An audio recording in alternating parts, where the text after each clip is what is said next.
오늘 이 시간은 다시 일어서는 힘, 다시 일어서는 힘이라는 제목으로 말씀의 은혜를 나누도록 하겠습니다. 오늘 본문의 주인공은 엘리야입니다. 엘리야는 어떤 선지자죠? 불의 선지자, 능력의 선지자입니다. 엘리야는 가뭄을 예언했어요. 아합 왕과 이스라엘 백성들이 범죄했을 때 하나님께서 비를 내리지 않을 것입니다. 그랬더니 엘리야의 말대로 비가 내리지 않는 것입니다. 세상에 말 한마디로 비를 안 내리게 할 수 있는 사람이 있을까요? 엘리야는 능력의 선지자입니다. 가뭄 때 엘리야가 사르밧 과부의 집에서 이제 지내고 있는데 그 집에 모든 게 떨어진 거예요. 어떻게 합니까? 기름병을 가지고 와라. 조그만한 기름병에서 큰 항아리를 채우고도 남을 기름이 멈추지 않고 나왔습니다. 엘리야는 능력의 선지자입니다. 그뿐입니까? 하나님께서 갈멜산에서 바알과 아사랴 선지자 850명과 대결을 하라고 했죠. 1대 850, 누가 감히 할 수 있겠습니까? 어떤 담력 있는 사람이 850명과 싸울 수 있겠습니까? 근데 엘리야는 두려워하지 않고 그 850명과 대결하죠. 어떻게 합니까? 제단에 짐승을 잡아놓고 하늘에서 불을 내리는 신이 진짜다. 먼저 850명의 바알 아세라 선지자들이 자신의 신에게 기도해도 불이 내려오지 않는 것입니다. 몸에 칼집을 내도 내려오지 않는 것입니다. 그래서 그들이 실패하자 엘리야가 두 번째로 나섰죠. 엘리야는 어떻게 합니까? 재물과 그 주변에 물을 붓습니다. 물을 부으면 불이 붙어도 타질 않을 텐데 자신 있게 물을 붓고는 하나님께 한 번 기도했더니 하늘에서 불이 떨어져서 재물도 태우고 주변의 물도 다 말려버리는 놀라운 기적의 선지자, 그리고 그 850명의 제상들을 다 죽여버린 놀라운 능력의 선지자가 엘리야였습니다. 근데 그 능력의 엘리야가 도망을 쳤어요. 아니 850명과 싸워 이겼는데 도대체 엘리야가 왜 도망을 쳤을까요?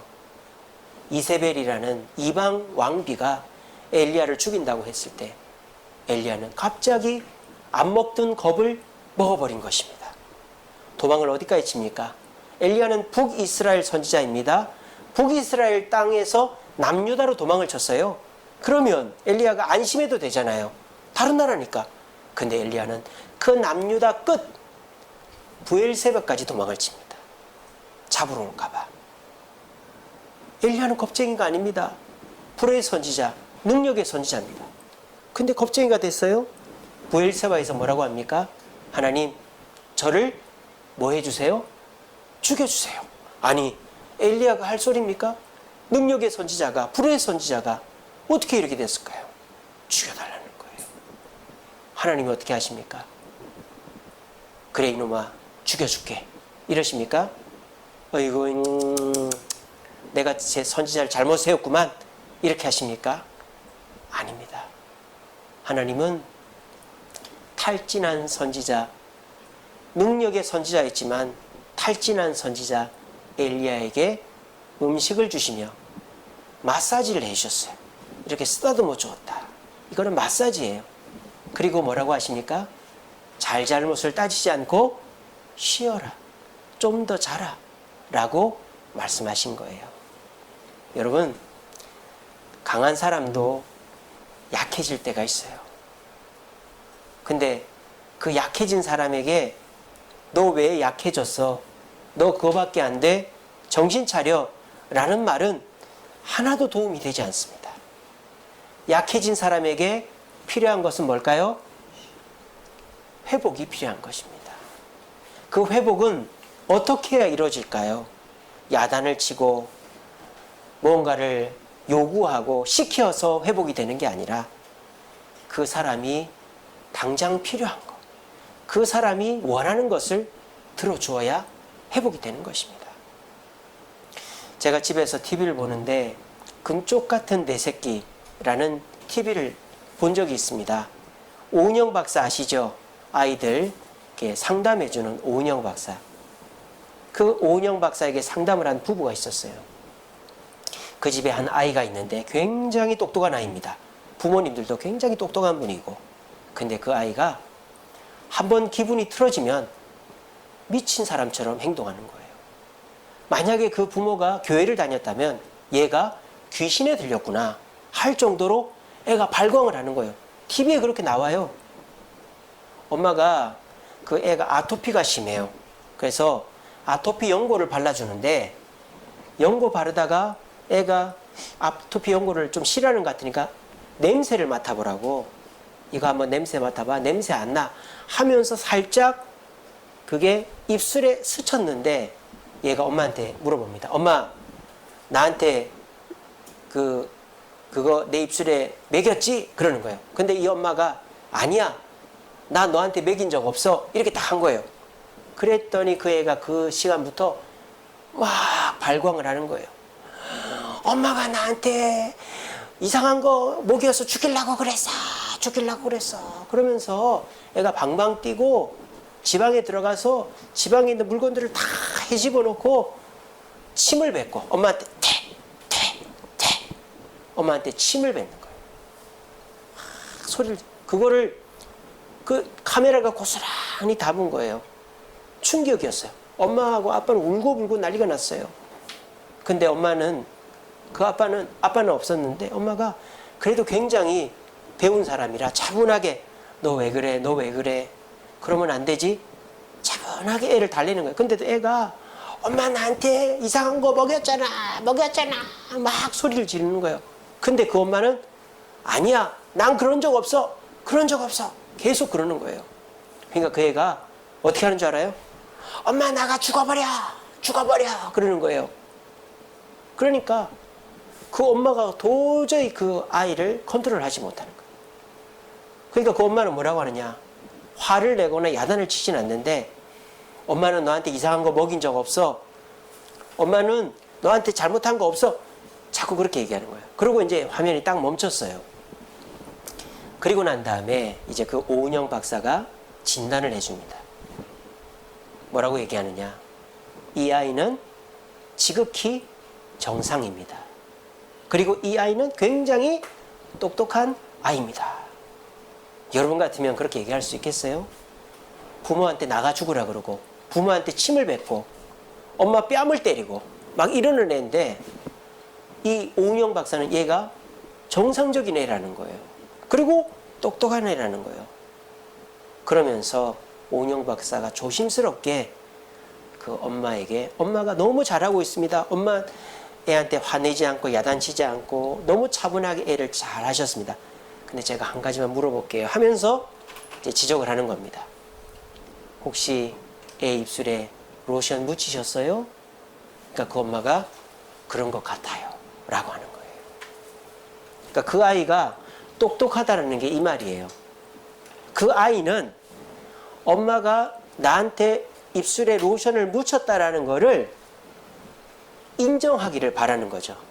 그래서 그 엄마가 그 아이한테 엄마가 실수했네 미안해 그러면 그 아이가 수그러들 텐데, 엄마가 그거 자체를 인정을 하지 않고 엄마 그렇게 하지 않았어, 엄마 그렇게 안 했는데 너 엄마한테 왜 화내? 점잖게 얘기했지만 계속 부정을 한 거죠. 나는 잘못한 게 없다고 자기 입장에서만 얘기를 한 거예요. 그랬더니 그 애는 더 방방 뛰는 거예요. 물론 그 애가 방방 뛰고 침 뱉고 뺨 때리고 엄마 나가주고 하는 거는 잘못된 거죠. 그래서 그 오은영 박사가 그러더라고요. 이 아이가 너무 과민성 반응을 보인다. 이거는 의학의 도움을 좀 받아야 될 것 같다. 쉽게 말하면 약을 좀 먹는 게 좋겠다 이 말이에요. 그래서 이 아이가 조금 차분하게 하는 데에는 약의 도움을 받아야 되겠다. 근데 이 아이에게 필요한 건 뭐냐? 자기 입장에서 얘기해 주는 거를 듣고 싶다 하는 거예요. 이 아이는 지금 자기가 왜 불안한지. 그러면서 영상을 하나 더 보여주는 거예요. 이 엄마가 애기만 안고 애 앞에 나타나면 애가 또 지랄 발광을 하는 거예요. 엄마 저리 가, 엄마 저리 가. 그래서 이 엄마는 오해를 한 거죠. 아, 얘가 동생을 싫어하는구나, 동생을 낳은 걸 싫어하는구나, 오해를 했어요. 근데 그 오은영 박사가 딱 지적을 해주는 거예요. 뭐라고 하느냐? 어머니, 이 아이는 동생 때문에 동생이 미워서 이러는 게 아닙니다. 라고 하는 거예요. 그러니까 엄마가 깜짝 놀라죠. 그러면 왜 그러는 거예요? 그랬더니 오은영 박사가 얘기해 줍니다. 이 아이는 지금 불안해서 그러는 겁니다. 뭐가 불안한데요? 엄마가 동생을 떨어뜨릴까봐 불안해서 이러는 겁니다. 이러는 경우가 몇 건 있었다라는 거예요. 그러니까 아기들은 엄마가 애를 떨어뜨릴까봐 걱정한다는 거예요. 또 자기가 어떻게 실수해서 동생을 떨어뜨릴까봐 걱정한다. 그러니까 이 엄마는 아이를 양육을 하면서도 자기 입장에서, 자기 생각에서 양육을 했던 거죠. 그러니까 애가 더 과민한 반응을 보였던 거예요. 근데 이 오은영 박사는 엄마가 아이 입장에서 생각하고 배려해주면 아이가 회복될 수 있다라고 얘기를 해주었어요. 제가 그 TV를 보면서 회복이라는 것은 그 사람에게 필요한 거를 줘야지 그 사람한테 이게 필요하겠다고 내가 주고 싶은 거를 주는 게 아니라는 거죠. 특별히 남자들이 그런 실수를 하죠. 아내에게 필요한 것은 여보 수고했어. 여보 사랑해. 여보 당신이 최고야. 오늘 저녁이 너무 맛있네. 이런 말인데 반지 사주고 옷 사주고 여행 보내주고 이런 것이 아내들이 원하는 게 아니라는 거죠. 근데 남자들은 아내에게 내가 생각하는 그것을 해주면 아내도 좋아하겠지. 이거는 내 입장에서 하는 거지 아내가 원하는 것은 아니다라는 거죠. 그런 것처럼 회복이라는 거는 상대방이 원하는 것을, 상대방에게 필요한 것을 해주올 때 회복이 된다는 거예요. 하나님 그렇게 하시는 거죠. 하나님이 엘리야를 가르치거나 야단치지 않고 엘리야에게 먹을 것을 주고 잠을 자게 하신 것이죠. 그래서 엘리야가 편안해질 수 있도록 그렇게 되어야만 이 엘리야가 다시 회복이 될 수 있기 때문에 그렇게 해주신 것입니다. 근데 오늘 본문은 그 본문이 아니죠. 예, 저는 그걸 설교하려는 것이 아닙니다. 오늘 본문은 그 다음 이야기죠. 여러분, 회복은 배려로 되는 게 아니에요. 다시 일어서는 힘은 배려가 아닙니다. 상대방이 먹을 거가 필요하다고 먹을 걸 주고, 상대방이 칭찬 듣고 싶다고 칭찬해주고, 상대방이 격려가 듣고 싶다고 해서 격려해주고, 그렇게 한다고 그 사람의 기분은 나아지고 몸은 회복되어도 그 사람이 다시 일어설 수는 없어요. 하나님께서 지쳐 쓰러져 죽여달라고 하는 엘리야에게 음식을 주고 잠을 재우신 다음에 엘리야 이제 회복됐지? 다시 돌아가라 라고 하지 않으셨어요. 엘리야에게 어디로 가라? 호렙산으로 가라. 호렙산이 어디입니까? 시내산이죠. 시내산으로 가라 그랬어요. 여러분, 다시 일어서는 힘은 단순하게 먹고 쉬어서 되는 것이 아니다라는 거예요. 우리는 코로나로 힘들어하고 있습니다. 여러분들은 이 코로나를 어떻게 하면 이길 수 있다고 생각하십니까? 다시 직장이 활기가 넘치고 우리 가게의 사업장에 손님이 몰려오고 그래서 내 통장에 잔고가 늘어가고 자녀들이 열심히 공부하고 내가 못했던 여행 또 여가 장소들을 즐기고 내가 못했던 것들을 하면 내가 다시금 회복될 수 있겠지라고 생각이 되십니까? 그것이 우리에게 약간의 도움과 위로는 될지 몰라도 우리를 다시 일어나게 하지는 못합니다. 우리가 다시 일어나기 위해서는 단순히 내가 필요한 것들, 먹고 싶은 것들, 쉬는 것으로 끝나는 게 아니라 하나님께서 호렙산에서 엘리야에게 주신 그것이 우리에게도 필요하다는 것입니다. 교회는 성도를 위로하는 공간입니다. 그래서 교회에서는 야단치면 안 되고 큰소리 내면 안 되고 상대방을 배려해주고 상대방의 필요를 공급해 주는 것입니다.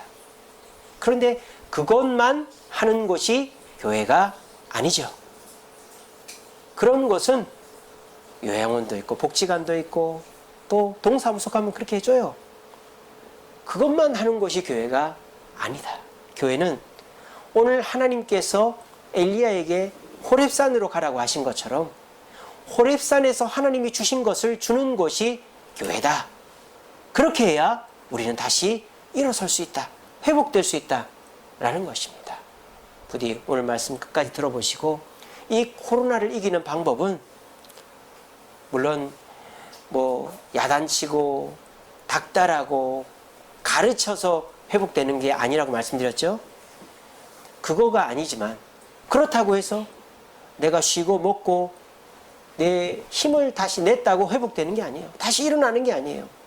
다시 일어나는 것은 호렙산에서 주신 하나님의 그 은혜가 있어야 된다는 걸 기억하시고 우리 모두가 오늘 말씀 잘 들어보시고 나에게도 호렙산에 주신 하나님의 그 은혜를 받음으로 다시 회복되어지는 다시 일어서는 힘을 받는 저와 여러분들이 되시기를 간절히 바랍니다.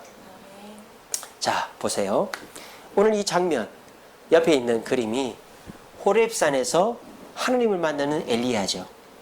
하나님이 이 호렙산에서 첫 번째로 보여주신 것은 강한 바람입니다. 강한 바람. 그런데 그 강한 바람이 지나가고 난 다음에 하나님이 나타나셨습니까? 안 나타나셨습니까? 안 나타나셨습니다.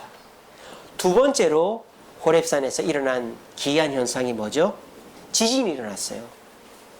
땅이 흔들리면서 지진이 일어났어요. 근데 그 지진이 있은 후에도 하나님이 말씀하지 않으셨어요. 세 번째로 하늘에서 불이 떨어졌어요. 지진 후에 불이 떨어졌어요. 그래도 하나님이 나타나지 않았어요. 자, 보세요. 강한 바람, 지진, 불, 이 세 가지의 공통점이 뭐죠? 이것은 기적입니다. 기적. 하나님은 엘리야에게 기적을 보여주셨습니다. 그런데 이 기적 속에 하나님은 나타나지 않았어요. 엘리야는 이상하게 생각했죠. 왜? 엘리야는 능력의 선지자, 기적의 선지자이기 때문입니다. 하나님은 지금까지 기적 가운데 나타나셨기 때문입니다. 그런데 그 하나님이 나타나지를 않는 거예요. 그 기적 가운데서 말입니다. 그 이유가 뭘까요?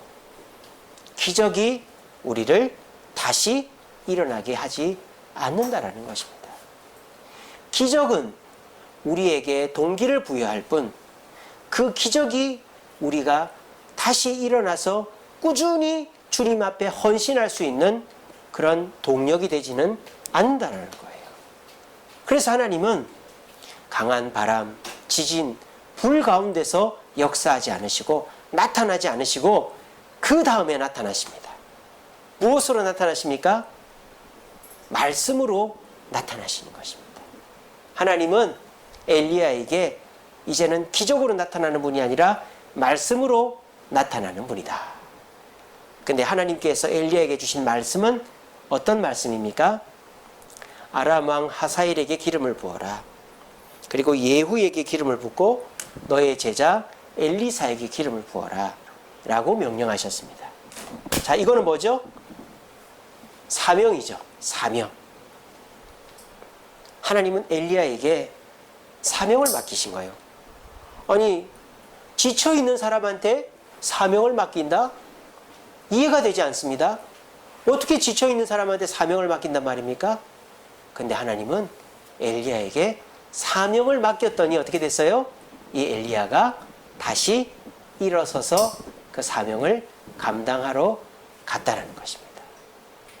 신기하죠? 지쳐있는 사람이 사명을 받았는데 다시 일어서다니. 오늘 하나님께서 엘리야를 다시 일어나게 하신 것은 바로 말씀과 사명이었다는 것입니다. 하나님은 엘리야에게 기적을 더 이상 일으켜주지 않았습니다. 이제 엘리야는 기적의 선지자가 아닙니다. 그런데 하나님은 기적이 아닌 다른 사명을 맡기셨습니다. 이제 엘리야는 기적을 하나님이 주시지 않으니까 행할 수가 없어요. 그렇지만 엘리야가 할 수 있는 일이 하나가 있어요.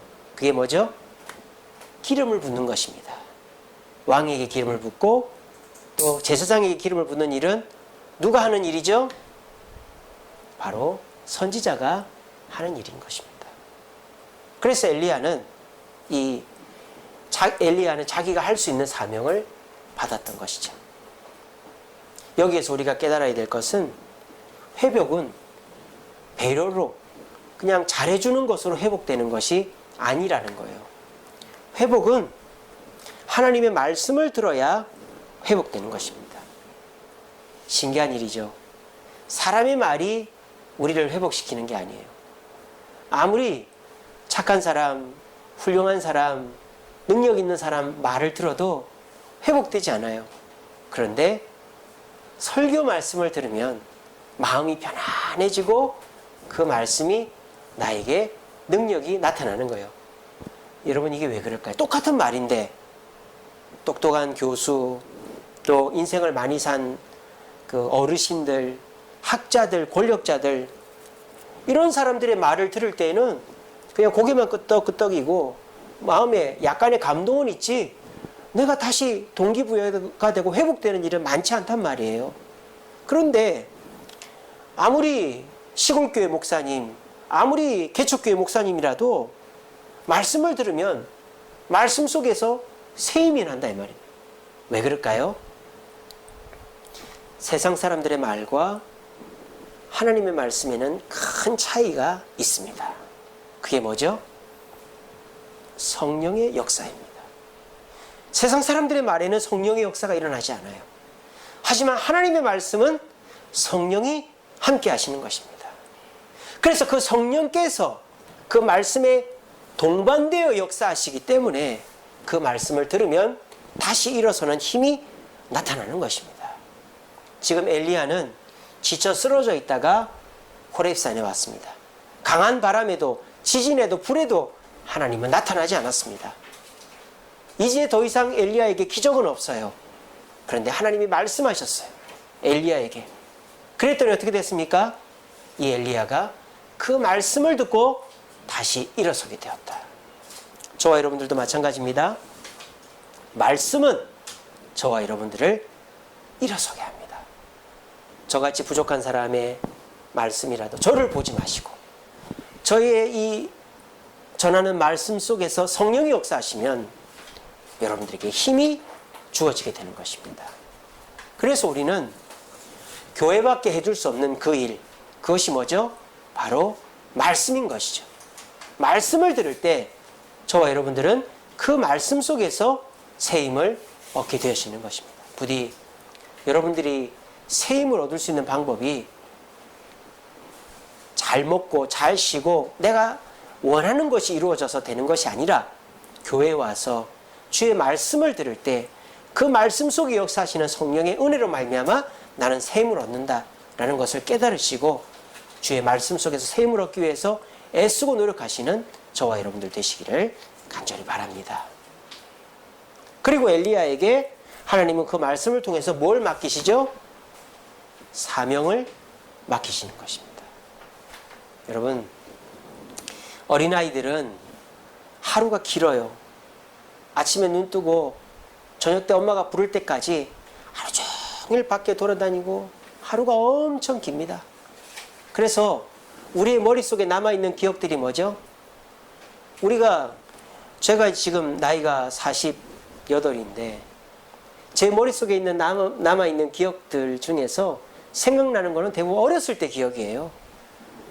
뭐 중고등학교 청년 때 기억이 잘 없어요. 어렸을 때 산으로 놀러 다니고 친구들 만나고 뭐 엄마랑 어디 가고 아빠랑 어디가 목욕하고 짜장면 사주시고 뭐 어렸을 때 기억이 많아요. 그건 뭘까요? 어렸을 때는 시간이 천천히 간다. 그만큼 하고 싶은 것도 많고 또 많은 것들을 새로 경험하면서 그게 막 머리에 남는 거예요. 새로운 경험들을 하니까. 근데 그런 말이 있죠. 나이가 70이 넘으면 5분마다 밥을 한 번씩 먹는 것 같더라고. 아침 먹었는데 또 금방 점심 먹고 점심 먹었는데 또 금방 저녁 먹고 하루 종일 밥만 먹다가 끝난다는 거예요. 어른들은. 왜 그럴까요? 똑같은 맨날 똑같은 일만 하기 때문이죠. 새로운 일을 하면 시간이 천천히 가는데 똑같은 일만 하다 보니까 어른들은 시간이 너무 빨리 가는 거예요. 똑같은 시간인데 말이죠. 아이들이 보내는 24시간이나 노인들이 보내는 24시간은 물리적으로 똑같은 시간인데 아이들은 다 새롭게 경험을 하니까 그 시간이 천천히 가고 많은 것들이 기억에 남는데 나이가 드신 분들은 더 이상 새로운 것이 없고 했던 대로 하니까 그 시간이 금방 가고 5분마다 한 번씩 밥 먹는 것 같다고 그러지 않습니까? 사람은 새로운 일이 있어야 회복됩니다. 여기서 중요한 게 뭘까요? 옛날에 했던 일을 또 해야만 내가 옛날처럼 된다는 생각을 버려야 되는 거예요. 여러분, 장애인들 중에서요, 어떤 장애인들이 많을까요? 태어나면서 장애인이 된 사람이 많을까요? 정상인으로 태어났는데 살다가 장애인이 된 사람이 많을까요? 어떨까요, 여러분? 정상인으로 태어났는데 살다가 장애인 된 사람이 훨씬 많습니다. 그런데요, 살다가 장애인 된 사람들 중에 두 부류로 나눠져요. 내가 옛날 건강할 때처럼 되지 않으면 나는 죽어야 돼 라고 생각하는 사람이 있고요. 내가 거기로 못 돌아가지만 나는 이대로의 삶에서 잘 살 수 있어 라고 생각하는 사람 두 부류가 있는 거예요. 얼마 전에 도쿄 패럴올림픽이라고 있었죠. 지금도 하고 있는 것 같은데 제가 어쩌다가 한번 봤는데 탁구 선수예요. 근데 팔이 없어요. 팔이. 한쪽 팔만 없는 게 아니라 양팔이 없습니다. 여러분, 양팔이 없는데 탁구를 어떻게 칠 수 있지요? 뭐로 칠까요? 뭐로 칠까요? 놔두세요. 오지 마세요. 입으로 치는 거예요. 입으로. 근데 입으로 칠 수는 있어요. 서브는 어떻게 넣을까요? 서브는 누가 와서 던져줄까요? 발로. 발가락으로 집어서 공을 던져가지고 서브를 넣는 거예요. 우리나라 선수랑 대결을 합니다. 여러분, 그 인터넷에 한번 찾아서 보세요. 근데 우리나라 선수가요, 그냥 뭐 이렇게 압도적으로 이긴 게 아니에요. 비등비등하게 이겼어요. 그 팔이 없는 탁구 선수가 내가 팔이 있었을 때를 자꾸 생각하면 어떻게 될까요? 그 사람은 그냥 골방에서 술이나 먹고 인생을 허비할 거예요. 근데 팔이 없지만, 내가 지금 팔이 없지만 나는 할 일이 남아있다. 내가 할 수 있는 일이 있다라고 생각하면 그 사람은 다시 일어서는 거예요. 제가 또 패럴올림픽 중에서 수영 경기를 봤어요. 근데 수영 경기, 어떤 수영 경기였는지 아세요? 접영이었어요. 접영. 여러분, 접영 아십니까? 접영을 어떻게 해야 되죠? 접영은 팔로 가는 거예요. 팔로. 버터플라이라고 하잖아요. 팔을 나비처럼 이렇게 해서 가는 게 접영이에요. 근데 그 접영 선수 중에서 한 명 빼고 다 팔이 없어. 근데 그 사람들 이력이 나와요. 1번 선수, 2번 선수, 3번 선수 나오는데 왜 팔이 없는지가 나오더라고요. 재미있게도. 대부분 다가 뭔지 아세요? 감전이에요. 감전. 전기공사를 하다가 또는 선을 잘못 만졌는데 그 고압 선을 딱 잡았는데 팔이 탄 거예요. 발이 타서 떨어진 거예요. 시커멓게 타서. 그래서 팔이 이렇게 없더라고요. 그 수영 선수들이 수영을 합니다. 50m 접영 경기입니다. 팔이 없어요, 사람들이. 제가 궁금하더라고요. 도대체 저 사람들이 수영을 어떻게 할까? 어떻게 할까? 야, 제가 깜짝 놀랐어요. 처음부터 끝까지 숨을 안 쉬어요. 숨을 안 쉬어요. 그리고 수영을 해요. 근데 어떻게 하는지 아세요? 팔이 없잖아요, 팔이. 이렇게 하는 거예요, 이렇게. 몸을, 물고기들이 이렇게 몸을, 장어가 이렇게 수영하잖아요. 이렇게 몸을 S자로 해서 숨을 안 쉬어. 50m 동안 숨을 안 쉬고 몸을 이렇게 해서 끝까지 가는 거예요. 그렇게 해서 중국 선수가 1등을 했어요. 원래 팔이 있었는데 감전으로 팔이 떨어진 중국 선수가 우승했습니다. 여러분 이게 뭘 뜻할까요? 다시 일어서는 힘은 내가 옛날 일처럼 되어야만, 내가 옛날에 하던 일을 다 잘 해야만, 그렇게 해야만 다시 일어설 수 있다라고 생각하면 그 사람은 패인이 되는 거예요. 낙오자가 되는 거예요.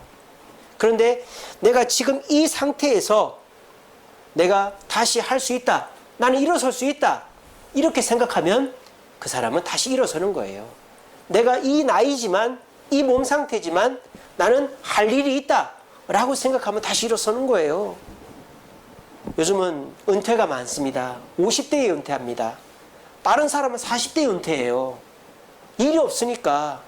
직장 다니다가 퇴직했는데 장사를 할 수도 없고 다시 재취업할 수도 없으니까 그런 사람들이 자기가 하던 일을 하려고 하니까 안 되는 거예요. 그러니까 대부분 뭘 합니까? 자영업을 합니다.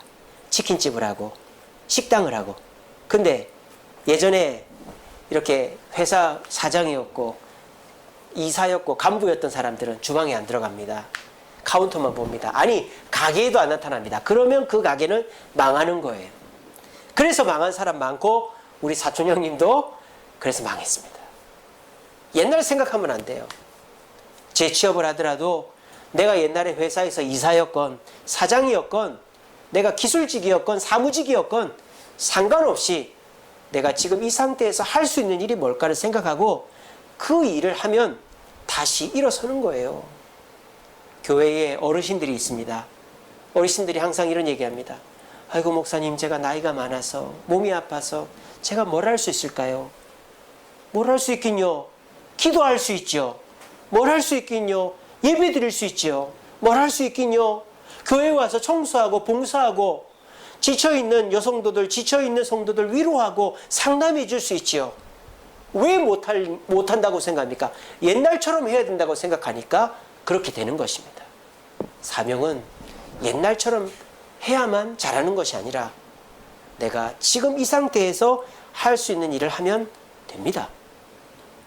엘리야는 능력의 선지자, 불의 선지자였어요. 근데 하나님은 더 이상 그 능력 가운데 엘리야와 함께하지 않았단 말입니다. 강한 불, 바람, 지진 속에 함께하지 않았단 말입니다. 그런데 하나님은 말씀으로 함께하시면서 엘리야에게 이제는 능력이 아니라 기름 붓는 일을 맡겼어요. 시시할 수 있습니다. 하나님, 저 모릅니까? 하나님, 저 엘리야입니다. 하나님, 저 모르세요? 저 가뭄을 오게 만들고 기름병으로 항아리를 채우고 850명을 죽였던 엘리야예요, 하나님. 근데 저한테 그냥 기름이나 붓고 그런 허드렛 일이나 하라고요? 하나님, 너무하시네요. 저 안 해요. 그럼 엘리야는 폐인되는 거예요. 인생 망하는 거예요.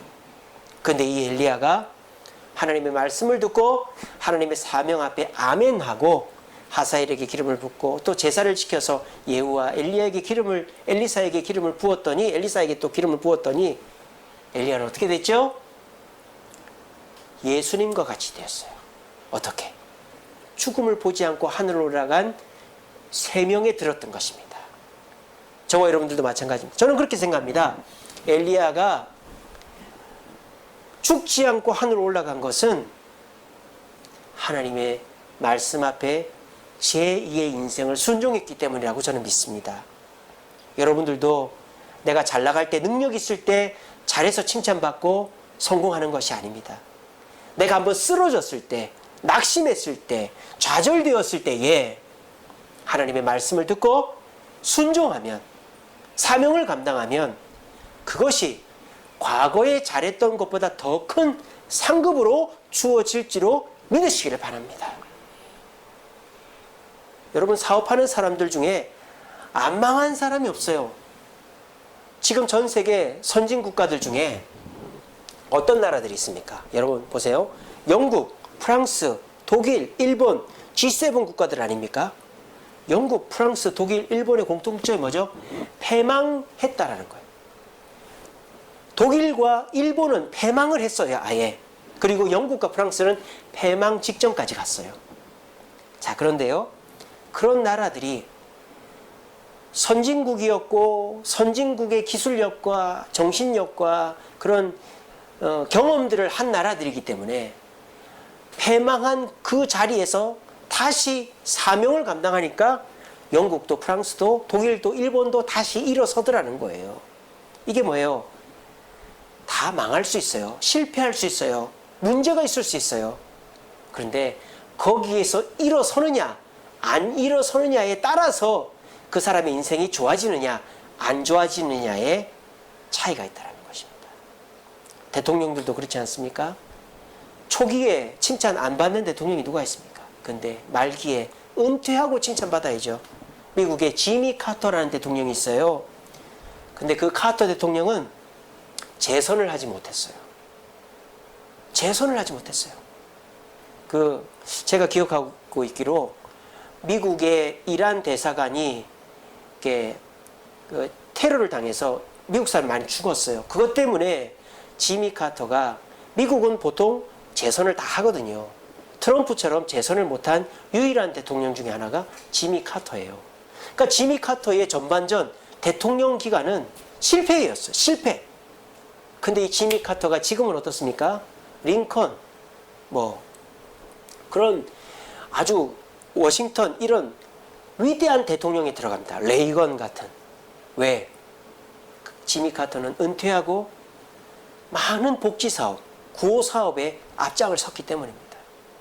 자기가 대통령은 실패했지만 하나님의 그런 사명감 가지고 그 대통령의 지위와 권위, 이제 그 후광을 가지고 이 사람들을 돕는 일들을 해서 인정을 받았던 거예요. 여러분, 사람은 언젠가 한번 쓰러집니다. 실패할 수 있습니다. 근데 중요한 것은 그 실패에서 어떻게 일어나는가 하는 거예요. 근데 그냥 내 돈 가지고 사람들 도움으로 일어나 가지고는 또 넘어집니다. 근데 우리가 진짜 다시 넘어지지 않는 다시 일어서는 힘은 뭘까요? 하나님의 말씀을 듣는 겁니다. 주일이면 우리가 수요기도 금요기도 지금 우리 교회 건축 때문에 저희가 이렇게 사택에서 사택 특별 세트장에서 이렇게 예배를 드리고 있습니다. 여러분, 그래도 여러분들 지금 예배 잘 드리고 계시죠?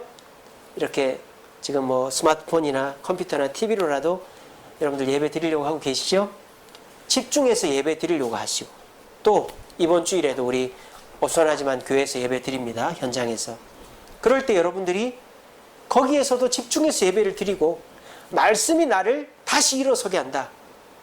방역지원금이 아니라, 재난지원금이 아니라, 국가에서 어떻게 해줘서가 아니라 말씀으로 나는 다시 일어선다. 그런 마음을 가지시고 말씀에서 나에게 사명을 맡길 때 그 사명 앞에 나의 옛날처럼, 내가 옛날처럼 화려하고 대단하고 인정받는 일이 아니어도 내가 지금 이 상태에서 엘리야처럼 능력이 아니더라도 엘리야처럼 기름 붓는 일이라도 내가 해야 되겠다. 허드렛 일이라도 해야 되겠다. 그 사명을 붙잡고 일어설 때 저와 여러분들은 다시 일어서고, 그 다시 일어선 것으로 엘리야가 하늘로 불말을 타고 간 것처럼 우리도 인정받고 칭찬 듣고 멸관받을 줄로 믿으시기를 바랍니다. 말씀을 맺겠습니다. 우리 같이 읽어봅시다. 시작. 나를 능하게 하신 그리스도 예수 우리 주께 내가 감사함은 나를 충성되이 여겨 내게 직분을 맡기심이니. 아멘. 디모데전서 1장 12절 말씀이죠. 여러분, 우리에게 사명이 있어야 다시 일어설 수 있습니다. 하나님은 어떤 자에게 능력을 준다라고 말하고 있습니까? 오늘 본문에서 직분을 맡은 자에게 능력을 주신다라고 말하고 있습니다. 세상은 어떻게 합니까? 능력이 있는 자에게 직분을 맡깁니다. 하지만 우리 주님은 직분 앞에 순종하는 자에게 능력을 주시는 줄로 믿으시길 바랍니다. 능력 받고 싶으십니까? 그러면 순종하십시오. 순종하면 능력이 주어집니다. 우리 주세훈교회 이제 건축이 마무리되면 해야 될 일이 많습니다. 지금부터 해야 될 일이 있습니다. 그게 뭐냐? 인내하고 긍정적인 생각과 말을 하는 것입니다. 이해해 주는 것입니다. 지난 주일날 우리가 현장에 갔는데 어수선합니다. 생각만큼 공사가 덜 됐고 기대했던 것만큼 넓지 않습니다. 그럴 때 우리 입에서 쉽게 부정적인 말이나 또 원망과 불평이 튀어나올 수 있어요. 우리는 여호수아가 여리고성을 돌게 한 것처럼 우리의 입술을 조심해야 됩니다. 그래서 긍정적인 말, 하나님을 기쁘시게 하는 말들을 해야만 합니다. 우리가 해야 될 일 첫 번째입니다. 부정적인 말, 원망 불평하지 말고 내가 해야 될 사명은 긍정적인 말, 칭찬, 격려의 말이다. 요거를 첫 번째 우리가 해야 됩니다. 두 번째는 뭘 해야 되느냐? 전도를 해야 됩니다. 우리가 새송전 들어가면 자리를 채워야 됩니다. 내가 능력이 있어서, 시간이 있어서, 건강해서 전도하는 게 아닙니다. 전도하면 능력이 생기고 건강이 생기고 시간이 생기는 줄로 믿으시길 바랍니다. 전도하면 하나님이 능력을 주시는 거예요. 그리고 우리가 새송전 들어가면 뭘 해야 됩니까? 봉사를 해야 됩니다. 이제 교회가 커졌습니다. 청소도 더 많이 해야 되고 또 주방도 넓어지고 해야 될 일이 많아져요. 주일학교 교사도 해야 되고 방송실도 그렇고 해야 될 일이 많아요. 그때 내가 능력이 없어서 시간이 없어서 내가 여건이 안 돼서 못하겠다. 그러면 여러분들 능력을 못 받는 거예요. 할 수가 없는 거예요. 봉사하면 능력이 주어지는 줄로 믿으시기를 바랍니다. 이처럼 우리가 다시 일어서는 힘은 말씀 앞에 순종하여 사명을 감당하는 것입니다. 예전처럼 화려하고 대단한 사명이 아니더라도 내가 지금 이 상태에서 할 수 있는 일을 하면 하나님이 능력을 주시고 그 능력을 받으면 하나님 앞에 인정받고 일이 잘 되고 결과적으로 상금받고 엘리야가 불만을 타고 하늘로 죽지 않고 간 것처럼 우리에게도 놀라운 은혜가 임하는 것입니다. 여러분들은 그 기로에 서 있습니다. 코로나 핑계 대지 마십시오. 내 직장 핑계 대지 마십시오. 가정 핑계 대지 마십시오. 내 건강 핑계 대지 마십시오. 내가 직분을 감당하면 사명을 감당하면 능력 주신다 라는 믿음 가운데서 입술을 조심하시고 전도하시고 봉사하심으로 말씀과 사명을 통하여 다시 일어서는 힘을 얻어 세상 사람들 다 지쳐 쓰러져 있더라도 우리 모두 다시 일어서 은혜로 주님과 함께 새롭게 일어서는 저와 여러분 되시기를 간절히 바랍니다. 우리 찬양하겠습니다.